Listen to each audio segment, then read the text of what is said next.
लोकसभा चुनाव का बिगुल बज चुका है। पार्टियां चुनाव प्रचार में पूरी ताकत झोंक रही हैं। जहां एक तरफ केंद्र की सत्ता पर काबिज बीजेपी इस बार 400 पार का लक्ष्य लेकर चल रही है, तो वहीं विपक्ष इंडिया गठबंधन भी चुनावी मैदान में मजबूत नजर आ रहा है।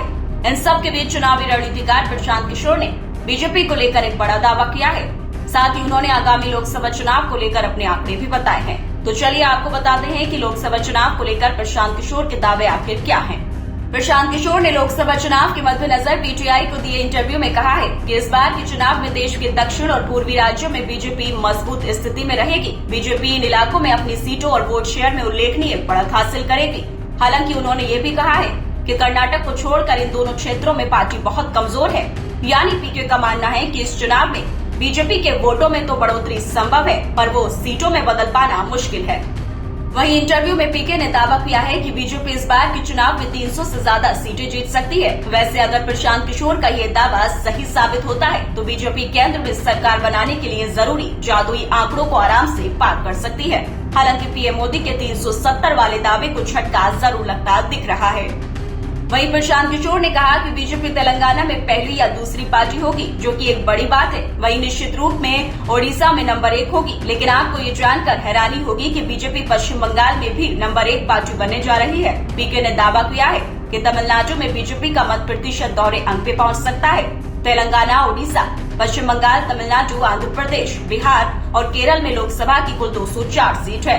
लेकिन बीजेपी 2014 या 2019 में इन सभी राज्यों में 50 सीट भी नहीं जीत सकी थी। प्रशांत किशोर ने खासकर इस बात पर जोर दिया कि बीजेपी के अपने लक्ष्य के मुताबिक 370 सीट जीतने की संभावना नहीं है। प्रशांत किशोर का दावा है कि बीजेपी के स्पष्ट प्रभुत्व के बावजूद ना तो पार्टी और ना ही प्रधानमंत्री नरेंद्र मोदी अजय हैं। इसका मतलब यह है कि ऐसा नहीं है कि बीजेपी या पीएम मोदी हार नहीं सकते। उन्होंने कहा कि एक स्पष्ट रणनीति और विपक्ष की एकजुटता के साथ उन्हें हराया जा सकता है। उन्होंने ये भी बताया कि विपक्ष के पास बीजेपी के रथ को रोकने के लिए 3 अलग अलग यथार्थवादी संभावनाएं थी, लेकिन आलस्य और गलत रणनीतियों के कारण उन्होंने अवसरों को गंवा दिया। पीटीआई को दिए इंटरव्यू में प्रशांत किशोर ने कांग्रेस पर कटाक्ष करते हुए कहा कि राहुल गांधी को ऐसा लगता है कि वो सब कुछ जानते हैं, पर कोई तब तक आपकी मदद नहीं कर सकता जब तक आप मदद की जरूरत को नहीं पहचानेंगे। उन्होंने कहा कि कांग्रेस की लड़ाई उत्तर प्रदेश, बिहार और मध्य प्रदेश में है, लेकिन राहुल गांधी मणिपुर और मेघालय का दौरा कर रहे हैं, तो फिर आखिर सफलता कैसे मिलेगी। वहीं साल 2019 में स्मृति ईरानी के हाथों हार के बाद राहुल गांधी के अमेठी से चुनाव लड़ने की अनिच्छा के बारे में पूछे जाने पर पीके ने कहा कि विपक्षी पार्टी सिर्फ केरल जीतकर देश नहीं जीत सकती।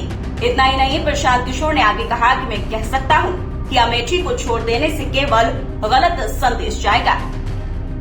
फिलहाल इस खबर में इतना ही। बाकी अपडेट्स के लिए बने रहिए न्यूज टाइम के साथ।